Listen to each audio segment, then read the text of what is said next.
Listen, these three words, international environmental economics, Yeah. I mean, I'm not sure I've seen those three words together very often. It seems like that's it. That's the fundamentals of the whole thing. There's a lot of people from the South especially saying the problem, in a way, is the very economic system we have. Right. Now, sometimes that's turned into a very hostile, end capitalism.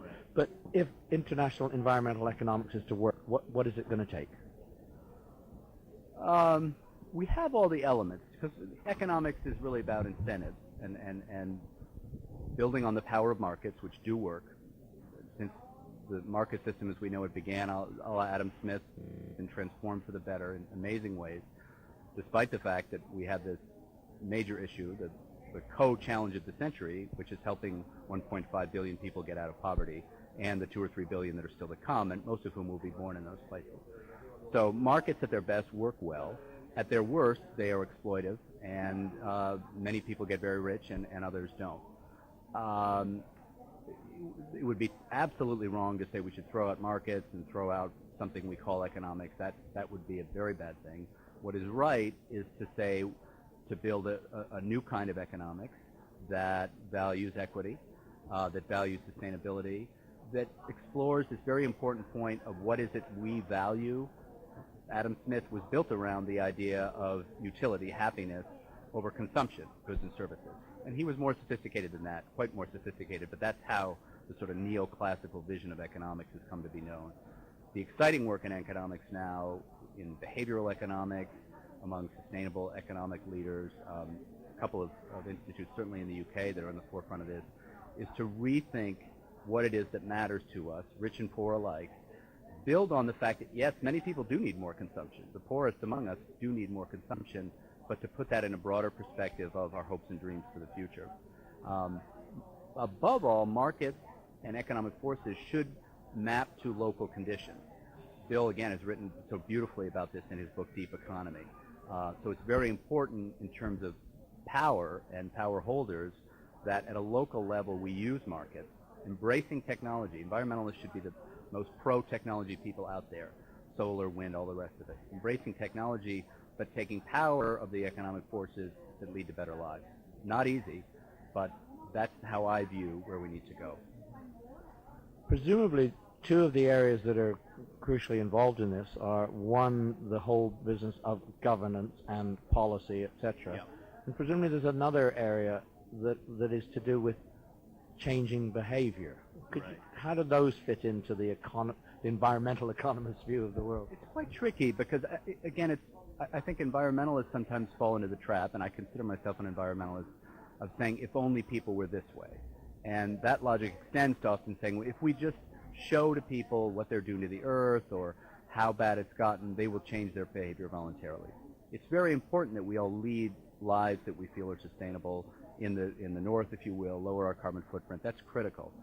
But we need to acknowledge the very complex nature of human behavior, that we all, yes, we are self-interested, but equally important, we have these social connections that matter so much to us.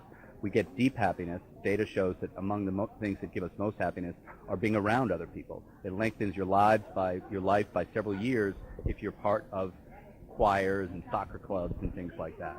So I think to have an understanding of that, and then what the behavioral economists are showing, if people watching Google behavioral economics, they'll learn a lot, is that you can work with new insights we have from psychology about how we're wired. It's not all self-interest, a la Adam Smith, and use that to our advantage. So quickly, an example in policy in the U.S., utility bills in some parts of the country now come with a thumbs up or thumbs down, or green or yellow, green, yellow, or red. And it's a signal how your consumption of electricity compares to your neighbors. Just by printing a signal based on the data that the utilities already have, a symbol rather, on a piece of paper, behavior changes. Because if you get a thumbs up, you feel good and you turn down your thermostat a little bit more. If you get a thumbs down, you certainly say, I've got to do better. So that's a behavioral twist to how we can bring about large-scale solutions. Should any of this come into these processes that we call COP15 and thereafter? Well, that's a brilliant question. So if if they're doing things very well in there and able to keep all the politics slightly at bay, they are having intelligent conversations, let's say, about the nature of aid. So let's consider this. We all know that aid in the public investment form from multilateral banks, unilateral relationships, in our case in the U.S. from the State Department, USAID and so forth, that has not been a perfect process. There's corruption, there's inefficiencies.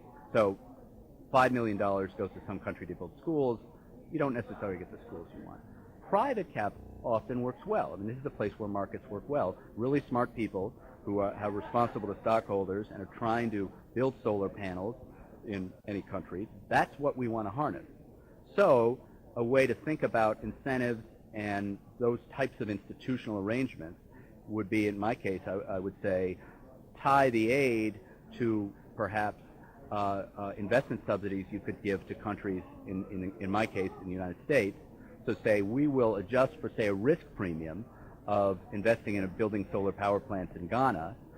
So to the degree that it works, you're going to get a little more because that's where we want, there's a social rate of return to that. So the monies that would be required would still come from the same pot. It's just less taxes that company would pay, as opposed to doing it through some of these public institutions that, at their best, even aren't that great. So that's a basic understanding of incentives that should be at the core of all this. I'm grateful for the basic understanding. Sadly, there's no more time, but I just really appreciate you taking us off into the future for COPs to come and what governments can do, and let's hope particularly the American administration gets on board.